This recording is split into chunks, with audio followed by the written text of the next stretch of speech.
It's been a few days of unfolding drama as far as the issue of the former Kogi State governor is concerned. Yahaya Bello now declared wanted by the Economic and Financial Crimes Commission. And of course, it was arraigned yesterday in his absence, and the case has now been shifted to another date. But there was a standoff 2 days ago as to whether he could be arrested or not to be arrested. In fact, it was rumored to have been whisked away by the incumbent governor. There's so many things about this issue, and that's why we're having the senior advocate to make sense of the situation for us. We're joined by Senior Advocate of Nigeria, Mr. Adeleke Agbola. He joins us via Zoom. Thank you, sir, for coming on the program. Thank you for having me. Within the time we have, let's see how much we can get out from this particular conversation. But help us make sense of this judicial standoff that appears to be playing out in this particular Yahaya Bello's case. Well, I will not characterize it as a judicial standoff.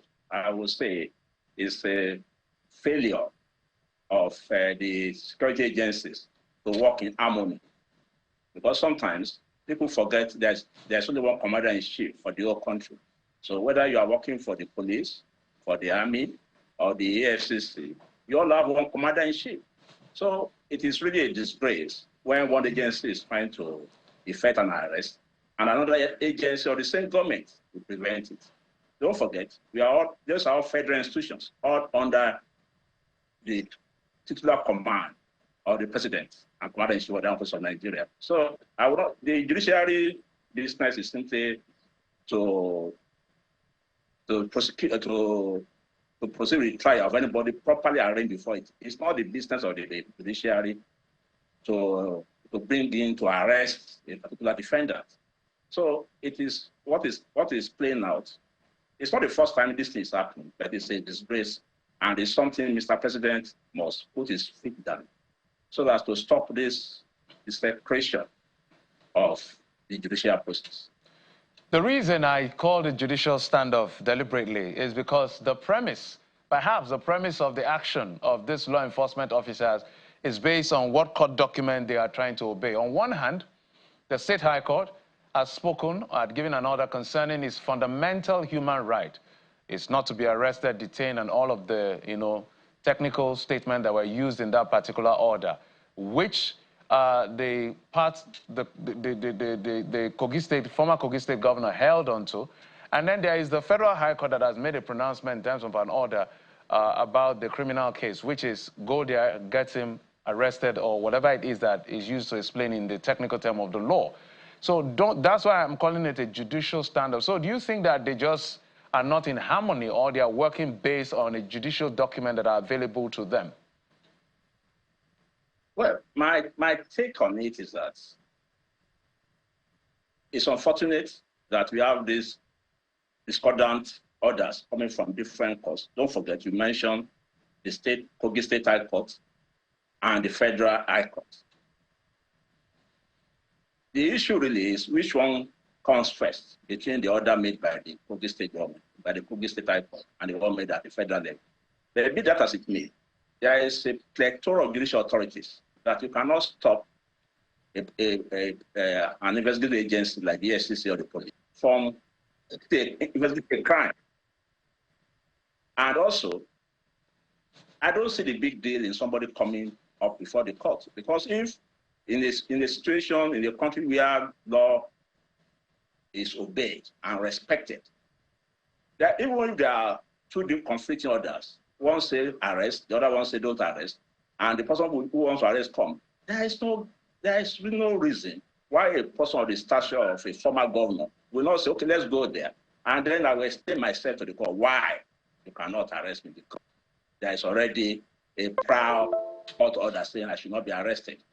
And our courts, our judges also have to be careful, because they should not play supine to political manipulations. Why will you say a person should not be arrested? It's not being taken to Kirikiri straight away. It's going to be arraigned before a court of law. And then in that court, it can then say, this is why I should be allowed to go home. It can apply for bail. It's a bailable offense that is being charged. So it is, you may be right about the judicial rascality that is going on, because it should not really happen. And the judiciary itself needs to hold a mirror to its own face to say, this is what we are doing to ourselves. So let's speak on one of those documents, one of those orders that were obtained by at the Federal High Court by the EFCC. To what extent can they go in carrying out their operation or executing an arrest? Because if they are sure that he was inside that building, which there's a strong suspicion he was there, because we understand that the governor of the state, Kogi State, as his successor, came around, spent 5 hours there before he left. If there are strong suspicion that he's there, and they have a court order in their hand to say, pick this man up, how far, to what extent can they go and it will not be against the law? Do they have a power to break in if they have to break in, just like we saw in the Rochas case? Or would that be in violation of his fundamental right? Yeah, the truth is that there is what I call a balance of terror, because there are also, the former governor has his own security details, and which was bolstered by the Areva or the incumbent governor of Kogi State. So it would have been foolhardy for the EFCC to engage in a shooting battle. Of course, they could have done everything possible to ensure that the Yahaya Bello was arrested. But they also have to balance that one with, look at it, what have you got again? You can only hide. You can only run, but you cannot hide. It will come to a day that will be arrested. So prudence may have motivated their failure to use maximum force, because they have to be sure that they really have the balance of terror on their side.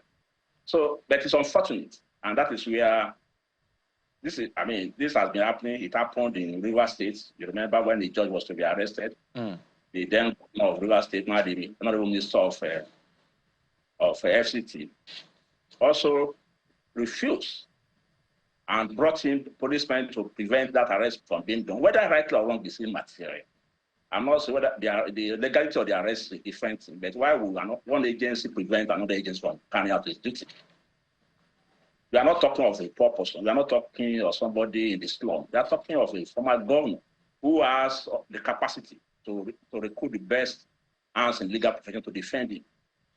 There should be fidelity to the law, because if everybody decides to refuse to surrender to power, then there will be breakdown of law and order. And then there will be anarchy.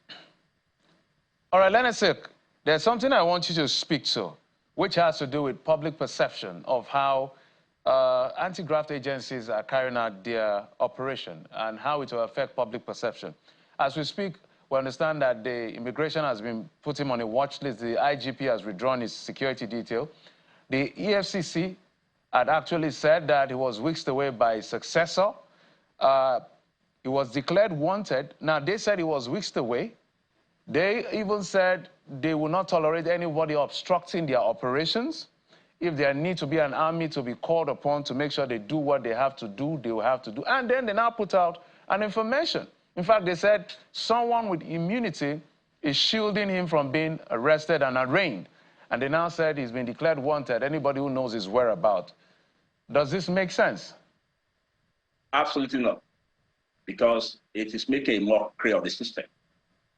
The security around even the sitting government are policemen. They are DSS people. They are people who are still subject to the overall control of their respective bosses. In the case of the police, the IGP, and in the case of DSS, their directors. So the truth is that if they are really serious about arresting this man, they could do so. It is like they are hiding behind one finger, because the truth is that there is no way, unless this man has left the country, that is the only time it makes sense to declare wanted. But if it's in this country, there are policemen around him, there are state security services around him. He could be arrested if they really have the mind to do so. So we are making a mockery of the system. And for the ordinary man on the street, we say, oh, this is just paddy system. There is no real intent to arrest him. But I must commend the Attorney General of the Federation and the Minister of Justice for a statement yesterday, which was quite categorical, that there is nobody that is exempt from the power of the police or EFCC to investigate and to be arraigned. Let them go to court. if I were to advise the former governor, he should present himself in court and ask for me to be given out on bail. What he's doing now is to present. Let us say, do you think he was even invited in the first place and he refused to show up, which is why they had to lay siege on his home? The truth is that this matter it didn't start yesterday. The matter has been on for some time. I understand some of his co-accused who have been arraigned before. He could not be arraigned because he had immunity. The immunity has expired. And we have seen governors who are from their own volition walk to the EFCC and say, look, I understand you guys are looking for me. I'm here. What do you have for me?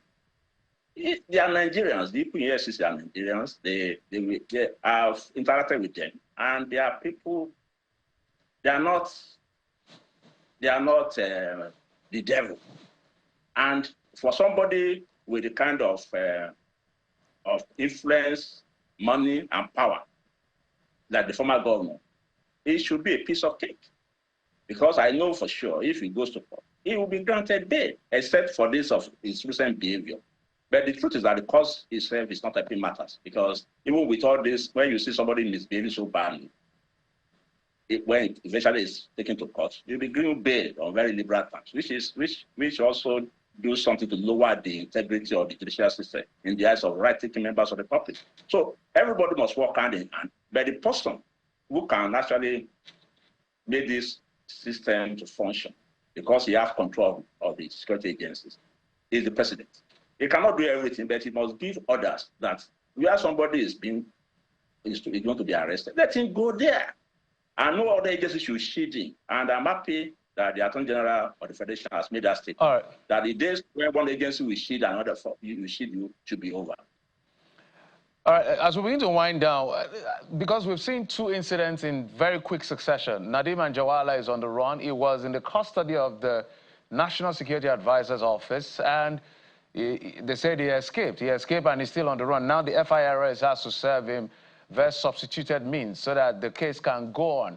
And then this issue of Yahaya Bello, former governor of Kogi State. So when people evade arrest or escape custody, is it a proof of guilt or just fear of possible injustice in the judicial system? What is playing out?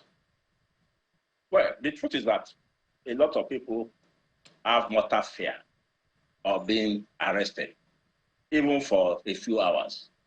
That is in our mindset, because people believe that the police stations, the prison service are places they should avoid at all costs. So even when you have people, so it's fear that are going to be treated. And I don't think that fear is justified, especially for the wedding, because for the ordinary person on the street, perhaps they have reasonable fear, because when the police catch such persons, most of them are treated very badly. But for somebody who has been a former governor, he will be treated like a king, even in custody. So what is the fear of? Maximum within a week, this matter will have been sorted out in the court system. So we have to encourage our people. In fact, that is why you see a lot of people say, oh, I paid money to be paid out. Because as soon as they are arrested, they want to be released immediately. That is why some policemen take advantage of that to demand for more sum of money from them. If people are ready to say, okay, you have the right to detain me off for 24 hours without charging me to court, then their lawyers will be able to talk after 24 hours. But people do not even want to stay for 2 hours or 3 hours. So it speaks to our belief in the prosecution, in the investigating abilities of the police, because I'm sure you are familiar with the cartoon of a goat who had to plead guilty of being a robber, armed robber, when he was caught by the Nigerian police. So it may be a joke, but for most people, they leave it and they know that they don't want to be involved in any form of arrest. But for a former governor, there is no reason. There is absolutely no reason. On a final note, my apologies, Ellen's sake, I understand I have less than a minute to go. Just because we've always seen these things happen, people serve in public offices as governors and all of that, and then we see EFCC go after them with loads of allegations, and these monies are in billions of naira of public funds. Should we begin to consider looking at our jurisprudence such that we've done with electoral jurisprudence where there's a time frame to try these things once and for all, 6 months, 3 months, or whatever, just like we do with our judicial electoral jurisprudence, so that we stop wasting taxpayers' money. Just 30 seconds. Unfortunately, that may not really work because we are the criminal procedure is quite a lot. It's quite different from electoral jurisprudence. The liberty, life and liberty of his citizens are at stake when it comes to the criminal jurisprudence. So you may not be susceptible to being rushed like the electoral system, like the electoral jurisprudence. So, but it could be better. It could be better. When you see what is going on in America now with the trial of Donald Trump, you know that it is possible for people in high places to be held to account. And that is, I hope we get there one day. We hope to get there one day. Let us say thank you so much. Senior Advocate of Nigeria, Adeleke Agbola, thank you so much for your insights on this particular issue. Thank you, sir. Thank you.